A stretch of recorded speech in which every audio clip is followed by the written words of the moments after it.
Tuhan itu buat yang namanya standar untuk menerima mujizat atau syaratnya itu sangat rendahan. Dengan kata lain, cuma-cuma dia berikan. Supaya kita ini juga nanti cuma-cuma memberikan kepada orang lain apa yang mereka butuhkan. Kalau mujizat itu sulit digapai atau susah untuk dicapai, itu kan menurut pikiran Anda dan saya. Karena manusia memang suka untuk mempersulit diri. Manusia itu jagonya komplikasi. Tuhan itu buat sangat-sangat sederhana loh. Biji sesawi itu apa-apaan? Coba kalau pernah Anda lihat, mungkin tidak pernah lihat ya. Saya pernah lihat waktu saya ke Israel, itu biji sesawi itu sama dengan debu, nggak kelihatan. Beras masih kelihatan, apalagi jagung. Itu biji sesawi itu satu titik kalau Anda tulis pakai pensil, ada titiknya itu, di titik. Bahkan koma lebih besar bahkan tanda koma itu lebih gede. Paling tidak ada seperti cambahnya, ada seperti tauge. Titik, cuman satu titik pensil itu loh. Dengan kata lain, I don't need your faith to give you your miracle. I just want you to humbly believe with insufficient faith of yours. Aku tidak perlu imanmu, kata Tuhan, untuk memberimu mujizatmu. Aku tidak perlu. Yang kuperlukan, kata Tuhan pada kita, hanyalah engkau mau dengan rendah hati belajar untuk percaya. Dengan imanmu yang pas-pasan atau kurang itu. Itu dia. Dipatahkan sama Elisa di ayat 2. Roh pesimisme. Jangan pesimis jadi orang. Pesimis itu bukan kurang iman. Mending iman kecil tapi arahnya benar, tetap percaya. Seperti orang itu loh yang menerima mujizat untuk anaknya di Perjanjian Baru, di Injil, dia berkata gini, ampuni aku yang kurang percaya. Tuhan, aku percaya, ampuni aku yang kurang percaya ini. Lord, I believe in you, forgive me for my unbelief. Pesimis itu bukan kurang iman. Mirip sih, beda. Orang bisa kurang iman mengalami mujizat besar. Karena dia tetap berusaha percaya. Pesimis itu pengakuannya sudah meninggalkan Tuhan. Pesimis itu sudah berkata, tiada harapan. Udah tutup buku untuk Roh Kudus. Jangan mengunci dirimu sendiri. Don't lock your own miracle. In fact, you must find the key to unlock the door to your miracles. Jangan kunci diri sendiri, jangan kunci mujizatmu. Malah justru temukan kunci itu untuk membuka pintu mujizat Anda. Kita sekarang lihat kuncinya ya, ayat 3. Ya. Lalu berkatalah Elisa, pergilah. Ini Elisa ngomong gini, mintalah bejana-bejana dari luar, daripada segala tetanggamu, bejana-bejana kosong. Tetapi jangan terlalu sedikit ya. Elisa berkata, kamu mesti pergi keluar, pinjem guci. Bejana-bejana dari tetangga-tetanggamu yang dekat dulu, kalau sudah habis yang jauh. Pokoknya sebanyak-banyaknya, sekuat-kuat kamu jalan. Pergi, dapatkan semaksimal mungkin yang bisa kamu peroleh bejana-bejana kosong itu. Jangan terlalu sedikit. Apa maksudnya? Ini kuncinya. Selama Anda dan saya masih merasakan kebutuhan sendiri, mujizat tidak akan tiba. I guarantee. Tapi ketika kita mulai merasakan kebutuhan orang lain dan melupakan kebutuhan kita, hati-hati, mujizat akan mengetuk pintumu. Kok bisa? Wanita ini disuruh pergi pinjam bejana. Coba pikirkan, kalau Tuhan memang mau tolong dia, ngapain bejana sih? Bisa aja tiba-tiba di halaman belakang dia gali lubang, muncul semprotan atau semburan minyak. Apa nggak bisa? Tuhan taruh minyak di mana? Di bawah tanah. Itu orang kalau mau menambang. Sampai nanti menyembur-nyembur keluar seperti yang di Timur Tengah. Emangnya kenapa harus bejana? Bejana harus pinjam lagi. Ini bukan diajari untuk kita pinjam uang loh ya. Karena ini yang diminta oleh Tuhan untuk meminjam sesuatu, bukan moneter. Tuhan tidak pernah suruh kita jadi batu sandungan atau anak cucu kita minta-minta roti. Tapi bejana-bejana kosong yang useless juga, yang percuma di rumah-rumah tetangga, dia ketuk pintu, tahu apa yang terjadi nggak? Ketika wanita ini pergi ke tetangga-tetangganya, dimulai dari dekat lalu yang ke jauh. Mau nggak mau, dia pasti harus basa-basi dulu dong. Halo, apa kabar? Mau nggak mau dia harus ketemu orang. Jadi nggak kuper, nggak hanya berpikir tentang dirinya sendiri. Mau nggak mau dia punya world view. Dia punya pandangan, cara pandang meluas. Waktu dia ditanya, how are you, apa kabar, bagaimana dengan kamu? Mau nggak mau dia harus cerita juga. Terpaksa dia harus cerita kenapa dia perlu bejana. Nggak bisa diam-diam, nggak ada angin, nggak ada badai, pinjam bejana. Orang kan pasti tanya, kalau boleh tahu Ci, untuk apa? Jadi terpaksa dia cerita. Begini loh, keluarga kami itu dalam masalah, lalu seorang hamba Tuhan Elisa berkata, pinjamlah bejana, karena nanti Tuhan akan mengalirkan mujizatnya. Orang-orang itu jadi diberkati dengan kesaksiannya. Dan waktu dia masuk ke rumah seseorang, mungkin tetangga yang sudah lama nggak ketemu, mungkin dia menemukan orang-orang yang sudah tidak lagi ke gereja. Awal mula mau pinjam bejana, berakhir mendoakan tetangga. Mungkin dia pergi ke rumah yang satunya lagi, terjadi KDART atau kekerasan dalam rumah tangga. Awal-awal ke situ hanya untuk pinjam guci, malah melerai suami istri yang sedang berkelahi. Lalu mendoakan mereka supaya mereka berdamai kembali. Mungkin pergi ke tetangga satunya lagi, diketuk pintu, ternyata pakai putih-putih, dan di atas kepala ada abu, mereka berkabung. Sama seperti dia, seorang wanita barusan menjadi janda, cuman dia dulu yang jadi janda. Jadi dia bisa empati, gak apa-apa Ci, tadinya dia mau pinjam bejana, berakhir menghibur seorang teman lama. Saya yakin loh, Tuhan gak suruh dia pergi pinjam guci karena Tuhan butuh.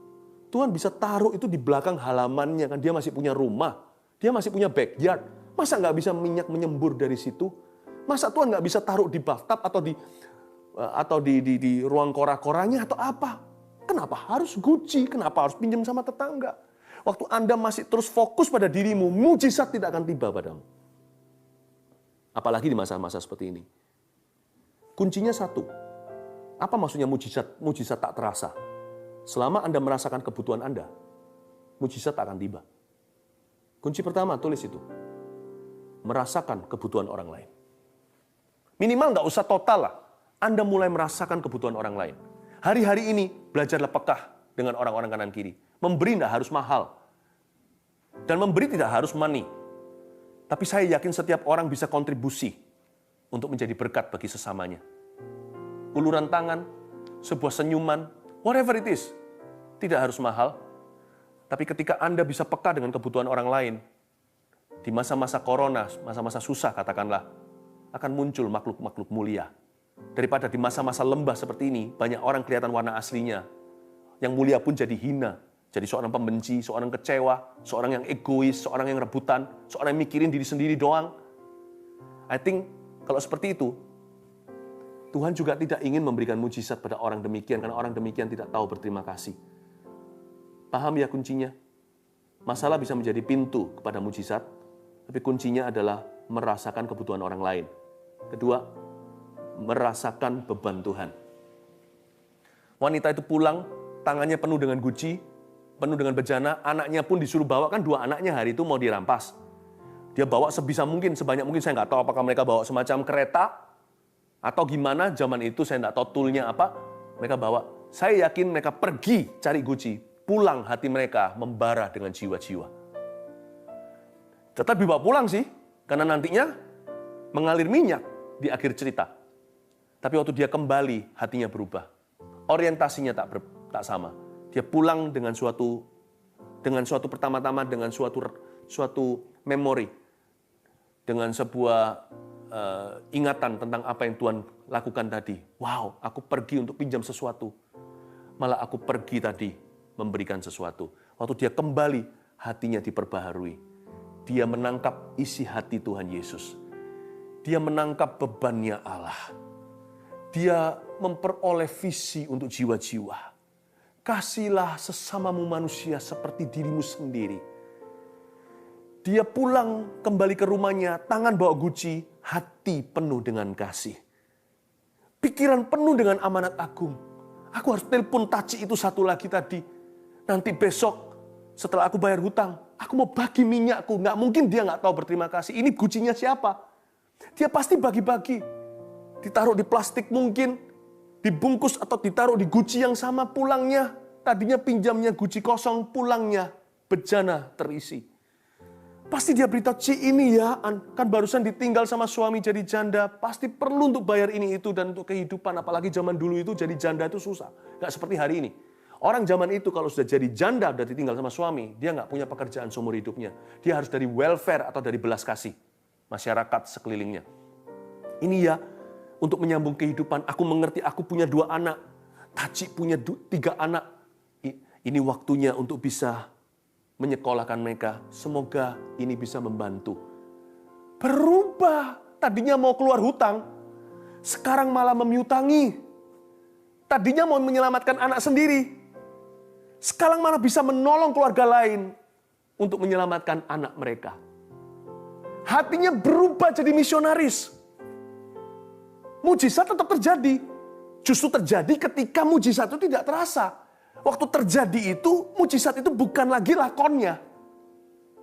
Tapi hati Bapa menangkap, mengadopsi visi Tuhan. Merasakan beban ilahi. Kuncinya 2, catat sekali lagi. Merasakan. Apa tadi? Saya lupa. Ya, beban Tuhan. Sebelumnya lagi, merasakan kebutuhan orang lain. Ya, maklumi ya. Saya berkhotbah tanpa catatan dan juga kadang-kadang hal seperti ini terjadi. This is real.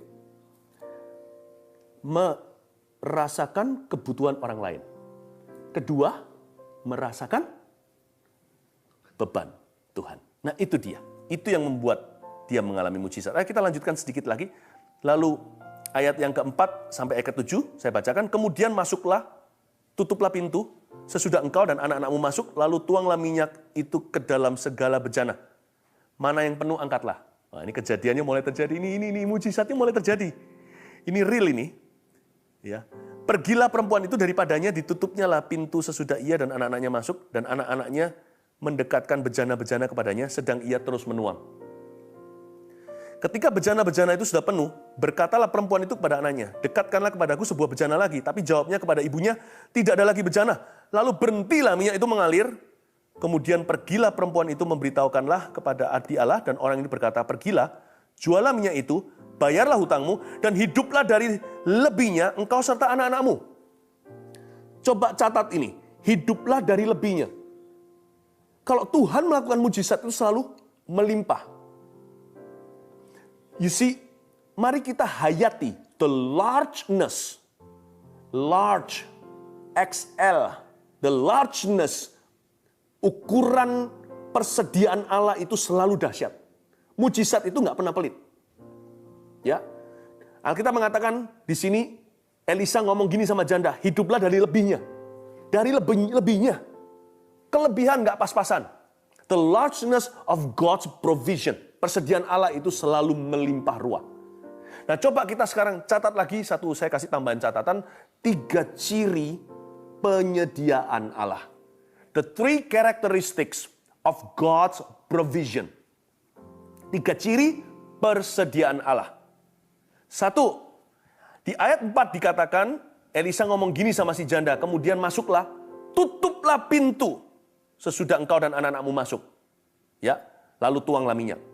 Katakan tutuplah pintu. Yang pertama, ciri khas penyediaan Allah, the provision of God. 1, ya, selalu pribadi lepas pribadi tidak pernah sama. Tulis ini, pribadi lepas pribadi tidak sama. Pribadi lepas pribadi tidak sama. Karena itu tidak ada ruang untuk iri. Kenapa keluarga itu disertai Tuhan begini? Nggak bisa. Anda harus tutup pintu. Behind every door ada unique miracle. Setiap keluarga sendiri-sendiri. Ciri khas persediaan Allah, penyediaan Allah itu selalu begini. Yaitu pribadi lepas pribadi diberi. Tidak sama satu orang dengan yang lainnya. Jadi jangan iri hati ya. Iri hati adalah dosa yang paling bodoh. Bukan dosa paling jahat. Dosa paling konyol itu iri. Emangnya Tuhan itu miskin? Emangnya Tuhan itu tidak punya Tuhan yang menciptakan sidik jari kita, setiap orang beda, bahkan kembar siam pun tidak sama sidik jarinya. Coba bayangkan, masa Tuhan kehabisan akal, masa Tuhan kehabisan persediaan, masa Tuhan tuh harus menduplikasi atau harus mengulang mujizat orang lain ke dalam hidup Anda, atau mujizat Anda ke dalam hidup orang berikutnya. Tidak harus. Karena itu Elisa berkata, kamu mau mujizat, tutup pintu. This miracle exclusively for you. Jangan iri, masing-masing datang pada Yesus. Koreksi sikap hati yang salah supaya jangan jadi penghalang antara kita dengan Allah. Udah simple. Ciri khas pertama, pribadi lepas pribadi tidak sama. Catat itu, pribadi lepas pribadi tidak sama. Kedua, di ayat yang kelima dikatakan, pergilah perempuan itu daripadanya, ditutupnya pintu sesudah ia dan anak-anaknya masuk, dan anak-anaknya mendekat berjana kepadanya. Sedang ia terus menuang, ia terus menuang. Katakan, ia terus menuang. Ciri khas persediaan, ciri khas penyediaan Allah. The characteristics of God's provision nomor 2 adalah Allah bekerja sama dengan kita. Tuhan tidak mau kita nganggur. Tuhan mau kita masuk di dalam pekerjaannya. Apa yang dia lakukan, kita menjadi bagian. Saya kalau lagi bikin sesuatu prakarya atau apa, kalau anak saya sudah cukup bisa kerjasama dengan saya pasti mau supaya nanti hasil karya bersama. Namanya hati papa ya begitu. Sekalipun mujizat itu dari Tuhan 100%. Tapi Tuhan kasih sekian persen untuk kita turut menuang. Makanya ada ayat di sini, ia terus menuang. Tuhan tidak akan tuangkan. Tuhan alirkan. Dia yang menuangkan. Kalau ciri khas pertama, pribadi lepas pribadi tidak sama. Ciri khas kedua, Allah selalu bekerja sama dengan kita. Jadi, daripada kita mengeluh, menuntut Tuhan, atau iri hati dengan orang lain yang mengalami dulu, kenapa tidak tanya aja, Tuhan, what is bagianku? Campur baur nih bahasanya. Apa bagian saya? Udah, fokus. Kalau memang harus fokus pada diri sendiri, fokus ke bagian Anda. Fokus ke peran Anda. Anda tidak bisa membuat mujizat terjadi, tapi Anda bisa taat. Yang terakhir, di ayat yang ke-7 dikatakan, lalu berhentilah minyak itu mengalir. Wow, this is a good thing actually. It's not a bad thing. Kalau nggak pernah berhenti mengalir, akan ada air bah minyak, lalu mati semua. Karena itu yang ketiga, sifat daripada penyediaan Allah adalah ada batas waktu dan tujuannya. God's provision is limited. His love is not limited. His provision is. Tuhan punya penyediaan itu selalu ada fungsi gunanya. Tujuannya kali ini bagi wanita ini adalah untuk menyelamatkan anak-anaknya, bayar hutang suaminya almarhum. Dan juga untuk menolong tetangga-tetangganya. Udah, setelah itu dia akan masuk season yang baru, dia harus ikut Yesus lagi. Dan dia harus mulai dari awal seolah-olah dia akan mengalami pengalaman-pengalaman indah, pengalaman-pengalaman baru dengan Tuhan. Jangan pernah pakai minyak lama. Urapan yang usang. Ikut Tuhan itu harus diperbaharui. Jangan berkata, dulu aku mengalami mujizat. Dulu doaku dijawab. Dulu aku mengalami Tuhan. Dulu aku punya kesaksian. Ikut Tuhan lagi hari ini. Nanti kalau hari ini punya persediaan sudah cukup untuk memenuhi apa yang Tuhan suruh dan perintahkan. Firman itu terjadi atas hidupmu. Ingat persediaan Tuhan itu selalu ada batas waktunya. Dan ada batas tujuannya, ada batas waktu dan tujuannya. Ya, nggak bisa kita berkata, ya happy ya. Saya dengan satu janji ini, saya akan hidup seumur hidup. Udah, dari mujizat yang terjadi kemarin, saya bisa sekarang tinggal sila kaki, tinggal hidup happily ever after. Nggak begitu. Kita harus mengerti maksud ilahi di balik setiap persediaannya hari ini. Apa purpose-nya? Supaya kita menjadi giver. Supaya kita bersuka cita, supaya kita bisa cerita sama orang lain bagaimana Tuhan menolong kita dan menjadi inspirasi supaya mereka pun cari Tuhan. Supaya kita bisa menolong sesama. Atau supaya kita bisa memberi makan keluarga kita. Atau supaya kita bisa menemukan suatu jalur pekerjaan yang baru. Atau whatever, apapun itu. Bersyukurlah pada Tuhan dan berbuahlah setiap musimnya. 1, 2, 3, ciri khas penyediaan Allah adalah 1, pribadi lepas pribadi tak sama. 2, Allah bekerja sama dengan kita. 3, ada batas waktu dan tujuannya. Selalu tanya tujuan Allah, jangan kejar berkatnya. Lord, if you bless me with this, what is your ultimate purpose? Kalau engkau memberkati aku dengan ini, apakah tujuan akhirnya? Biar aku tidak bebal, tapi biar aku mengerti kehendak Tuhan. Tangkaplah hati Allah, rasakan bebannya, rasakan kebutuhan orang lain. Dan mulai bukalah pintu mujizat Anda itu. Ku percaya mujizatmu pasti terjadi. Engkau Tuhan tepati janjimu. Engkau Tuhan, tepati janji-Mu. Engkau Tuhan, tepati janji-Mu. Tuhan, ubah setiap hati yang sudah mendengar firman, materaikan dengan sebuah transformasi. Arah hidup akan berbeda, tidak lagi ke diri sendiri, tapi merasakan kebutuhan orang lain dan merasakan beban Tuhan Yesus. Ciptakan hati yang seperti ini dalam setiap orang yang mendengarkan. Thank you Tuhan, kenapa berdoa untuk persediaan Allah yang tak pernah kunjung berhenti itu dari musim ke musim. Tuhan berikan ya Tuhan Yesus allowance-Mu bagi setiap anak-anak-Mu dalam pergumulan, bahkan dalam kesusahan. Kau tidak pernah kurang-kurang ya Tuhan Yesus memberikan kepada kami minyak yang mengalir terus.